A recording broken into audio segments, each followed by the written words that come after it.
বেশি বেশি মরিচ দিয়ে করা জাম ভর্তা খাওয়ার ফলে আমার ভাতিজার যে অবস্থা হলো। সো প্রথমে মাহিম কিছু জাম কুড়িয়ে নিয়ে এসেছিল, আর সেটাকে আমি বেশি বেশি মরিচ দিয়ে ভর্তা করে নিলাম, কারণ কেউ যেন আমার থেকে বেশি খেতে না পারে। অনেকদিন ধরে ভাবছিল কম টাকার মধ্যে একটা সেকেন্ড হ্যান্ড হোন্ডা পেলে ক্রয় করে নেবে। আলহামদুলিল্লাহ আমার আব্বুর সেই স্বপ্নটা পূরণ হয়ে গেল।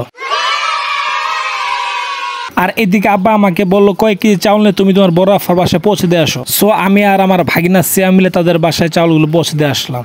আর এদিকে বাড়িতে এসে দেখি আম্মা অলরেডি রান্না করা শুরু করে দিয়েছে। তরকারিটি পাক করার জন্য আম্মা প্রথমে আলু আর বেগুন ভালোভাবে কেটে নিল, তার সাথে পেঁচমরিচও কাটা শুরু করলো। পেঁচমরিচ কাটা শেষ হলো সেগুলো মশলার সাথে ভালোভাবে মিক্স করে কড়াইতে ঢেলে দিল। মাছগুলো ভালোভাবে জাল হওয়ার জন্য তার সাথে একটু পানি দিতে হবে। কিছুক্ষণ পর সেখান থেকে ট্যাংরা মাছগুলোকে আলাদা করে নিতে হবে। তারপর সেই আলু আর বেগুন সেই কড়াইতে ঢেলে দিতে হবে এবং এর সাথে পরিমাণ মতো পানি দিতে হবে। তারপর সেই আলাদা করা মাছগুলোকে সেখানে দিয়ে দিতে হবে। এরপর তৈরি হয়ে যাবে আমাদের তরকারিটি।